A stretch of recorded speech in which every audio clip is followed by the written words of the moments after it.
Asante.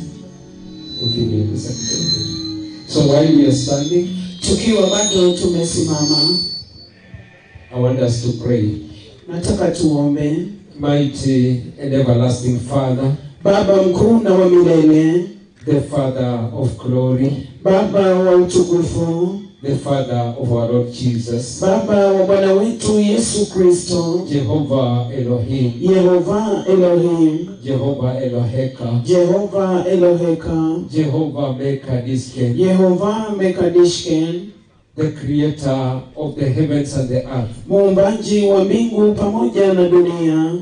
Today we are gathered in this funeral. Siku ya leo tumekusanyika katika mazishi haya as the family, kama familia, as the neighbors, kama majirani, as friends, kama marafiki, and even the church. na hata pamoja na kanisa. We are lifting our eyes to you, Tunainua macho yetu kuelekea kwako, that you may look at us with compassion, ya kwamba Bwana katutazame kwa huruma and help us in this funeral. na utusaidie katika mazishi haya. And as I stand here, Na ninaposimama I hapa, want to share your word, nataka nishiriki neno and I lako, want to ask you, Lord, na nataka nikuombe Bwana, that you may arrest the hearts of these people, ya kwamba kateke nyara mioyo ya watu hawa, and arrest their minds, na uteka nyara fikra na mawazo yao, and open their spiritual eyes, na ufungue macho yao ya kiroho, and enlighten the eyes of their understanding. na ukatie nuru macho ya ufahamu wao, And at the end of all this, ya kwamba mwisho wa haya yote somebody's destiny will change. hatima ya mtu itabadilika. So allow the mighty Holy Spirit of Yahweh Hivyo basi kamruhusu Roho Mtakatifu wa Yahweh to minister to us. atuhudumie, And as your word goes forth, na wakati neno lako linapokuja, let it not return to you void, Bwana, neno hilo lisije likakurudia but bure, accomplish your purpose. lakini lipate kutimiza kusudi lako. In the mighty name of Jesus, Katika jina kuu la Yesu we pray and believe. tunaomba tukiamini. Everybody say amen. And Trans Nzoia. Yeye ndiye anasimamia kaunti yote ya Trans Nzoia. And I want to begin by saying Na nataka kuanza kwa kusema, to the family, nataka kuambia familia, to be strong in the Lord. muwe imara katika Bwana. I want to say this, Nataka niseme hii, that the tragedy in life, ya kwamba janga kubwa maishani, the biggest problem in life, tatizo kubwa kabisa katika maisha is not death. sio kifo. Death is not the problem. Kifo sio shida. If you look at the Bible, Ukiangalia Biblia, it is not the end of life. sio mwisho wa maisha. There is merely a door that opens to the realm of eternity. Kifo kimsingi ni mlango ambao unafunguliwa kuingia katika nyanja ya kiroho. And so, Na kwa hivyo, the tragedy in life janga kubwa katika maisha is to live in Quisero, ni kuishi Kuisero, live in Tol, uishi hapa Tol, live on this earth uishi hapa duniani without discovering the purpose of this life. bila wewe kujua kusudi la maisha hapa duniani ni nini. I want to say that life has a purpose. Nataka niseme ya kwamba maisha iko na kusudi, And life is a gift from God. na maisha ni zawadi kutoka kwa Mungu. He gifted us this life. Yeye alituzawadi maisha haya, And He gave it to us with a na purpose. kisha Bwana akatupa maisha haya na kusudi. God did not bring you to the earth to look for land. Mungu hakukuleta hapa duniani utafute shamba. That's why this life is temporary. Ndio manake maisha ya hapa duniani sio ya kudumu, ni ya muda mfupi. Today Muse has gone. Siku ya leo mzee He ameenda, has taken nothing. hajaenda na chochote, Because of the nature of this life. kwa sababu ya vile maisha hapa duniani yanavyokaa. This life is not a game. Maisha haya ya hapa duniani sio ya It mchezo, has a purpose. iko na kusudi, And the purpose of this life is Jesus. na kusudi la maisha haya ni Yesu. If you live on this earth Ukiishi hapa duniani and die without Jesus, na ufe bila Yesu, even if it is 100 years, hata kama ni miaka 100, they are wasted years. ni miaka iliyopotea. If you die a young person, ukifa ukiwa mtu kijana, and you found Jesus, na umpate Yesu, that life has a purpose. maisha hayo yako na You kusudi. achieved the purpose of that life. Wewe ulipata kusudi la maisha hayo. That's why Na hiyo ndio sababu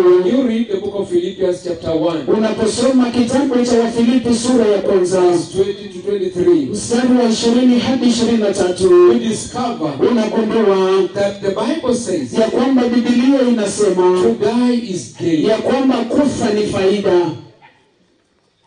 To die is gain. Kufa ni faida. Why? Kwa nini? When Christians die, Wakati wa Kristo wanapokufa, their soul leaves the body nafsi zao zinaondoka katika huu mwili, and go and be with the Lord, na kisha nafsi zao zinaenda na kuwa pamoja na Bwana mbinguni, because of the choice they made. kwa sababu ya ile chaguo waliofanya. So I just wanted to open your eyes Kwa hivyo nilitaka tu nifungue macho yako with that statement. na kauli hiyo, Because many times kwa sababu mara nyingi people have never understood the concept of death. watu hawajawahi elewa swala hili la kifo. They are blaming the devil. Wanamlaumu And shetani, yet it is God who created death. ili hali ni Mungu mwenyewe kaumba kifo, And death was as good as death, na kifo haikuwa na nguvu as long as man obeyed God. mradi mwanadamu alimtii Mungu. But the sinfulness of man Lakini ile asili ya dhambi ya is what mwanadamu gave death power. ndio kile ambacho kilipatia nguvu na mauti nguvu. But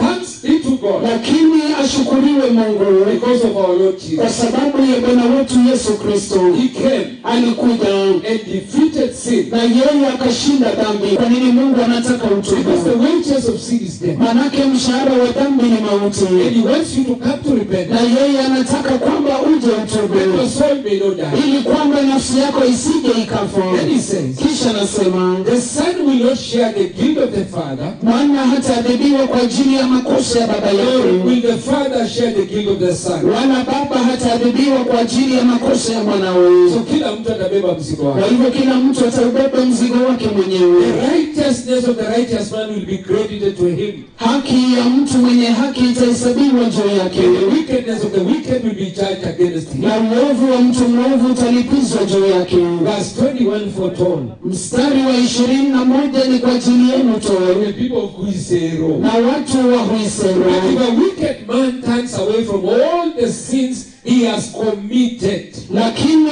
mtu mwovu akiacha dhambi zake zote alizozitenda and keeps all my decrees na kushika amri zangu zote and does what is just and right, na kufanya lililo haki na sawa, he will surely live. hakika ataishi hata kufa. None of the offenses he has committed will be remembered against him. Hakuna kosa lolote lilotenda litakalokumbukwa juu yake. Very amazing, blessed people. Ya kushangaza sana watu wa dhamani. Remember, when the Lord is patient with you, Kumbe wakati Bwana anakuvumilia, He is showing you love. yeye anakuonesha upendo, He does not want you to perish. na yeye hataki uangamie, kwa sababu The soul that sins will die. ile nafsi itendayo dhambi ndiyo itakayokufa. He is giving you a chance to repent. Lakini anakupa nafasi utubu. Look at the power and authority of repentance. Naangalia nguvu na mamlaka ya toba, That if you repent, ya kwamba ikiwa utatubu, turn to God, ukigeuka urudi kwa Mungu, nambari ya your kwanza, sins will be forgiven. Simama kabisa. Kuna wengine wanapenda kukaa chini hapa. Sisi nimeongea. Kwani mimi nimeenda siku? Simama ni. Askofu anaongea. Hii inaweza kuwa nafasi yako ya mwisho. Usicheze na ukose kuona ingine. Simama kwa miguu yako. Acheni mchezo. Jana ukitaka kunywa maji huwezi pewa. Huwezi. Unaungua kama kuni. Kila mtu mikono juu. Kila mtu mikono juu. Hakuna hii ya kujadiliana jinani hataki. Ndugu natanga wewe. Huyu wa t-shirt grey huyu. Ina mkono juu. Hey. Yaani anaongea na mimi naongea. Ina mkono juu. Ndugu. Mkono juu. Uli juu. Ina mkono juu. Umepata bahati sana. Kwamba mimi nakuhubiria. Ndugu, I'm talking. Ina mkono bwana. Ina mkono bwana. Haya. Sema Bwana Yesu mkuu. Bwana Yesu mkuu. Intenda waongee. Rudia ombi hili ya toba. Sema Bwana Yesu mkuu. Bwana Yesu mkuu. Hebu nyinyi nyamaze. Sema Bwana Yesu mkuu. Bwana Yesu mkuu. Pale ile wamejaribu hapa, wako wengi na waongee. Sema Bwana Yesu